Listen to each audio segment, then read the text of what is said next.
Okay, let's get some analysis on this from Jihad Mashamoun, who's a political analyst who joins me on the line from London. First of all, these talks, which have almost been described as pre-negotiation negotiations, just how hopeful are you they're actually going to produce any kind of results in terms of peace?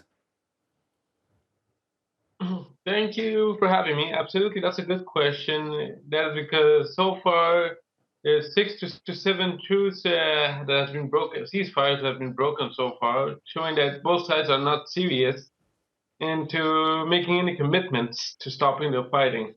And the reason because that both sides are using these talks, these truths or ceasefire agreement to have a win against each other of advancing their forces.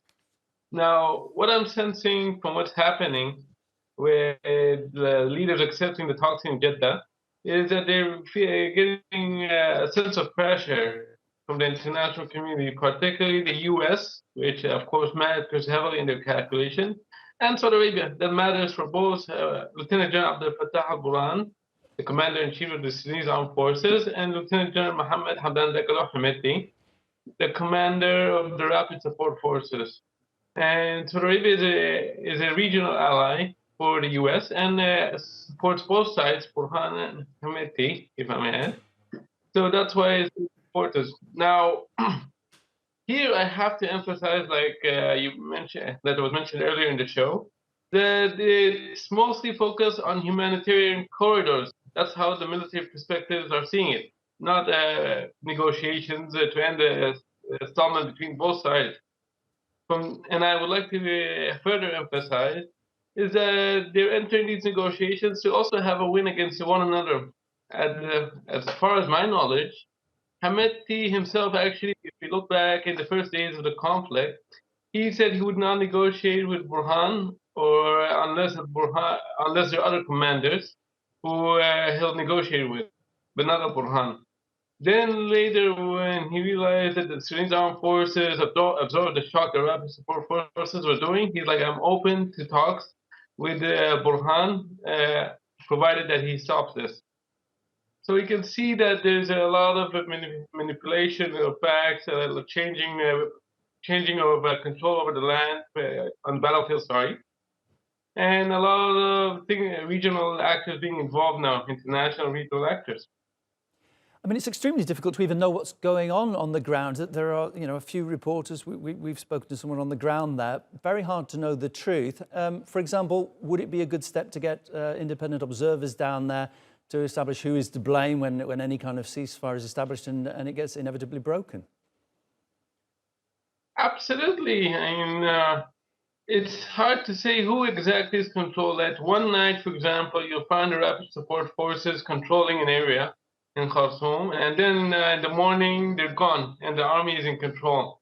So there's a lot of changing of hands, and that's because the rapid support forces uses hit and miss, hit and withdrawal tactics, basically, through using their technicals, which is mounted cars, and then to control a place. And when they sense that they're going to be defeated, they withdraw directly. Unlike the army uses heavy artillery and air force, and that's the rapid support problem is the air force actually, because the air force is attacking any reinforcements coming from West Sudan by the rapid support forces. So, and that's the reason why Hameti changed his tone of him being open to talks. But what needs to be done, as you mentioned earlier, is to have independent observers to see the casualties, who are responsible for creating these casualties and the destructions. Both sides, from the Sudanese armed forces and the rapid support forces, are using now either propaganda, saying it's this side that has been responsible for these destruction, and the other saying no, it's the army that's responsible. So that's why independent observers is required. But however, I would have to emphasize this, and I can't emphasize it more, is that these two groups will not stop fighting unless the international funding for both sides stop funding. And the U.S. indicated this by starting to bring in sanctions against whoever stops impeding Sudan's transition to democracy. However, and this I'd like to clarify, is that the sanctions, sending out a declaration of sanctions is not enough because the U.S. did not give a precision of who is going to target sanctions. Is it going to be Abdel Fattah al-Burhan, Hameti, or is it going to be both, or it's regional allies who are involved in supporting these groups? And this needs to be clarified exactly of how will these talks be, what's the end goal of these talks? Is it humanitarian talks, or is it to end the fighting? And so far, we don't see much from this going on.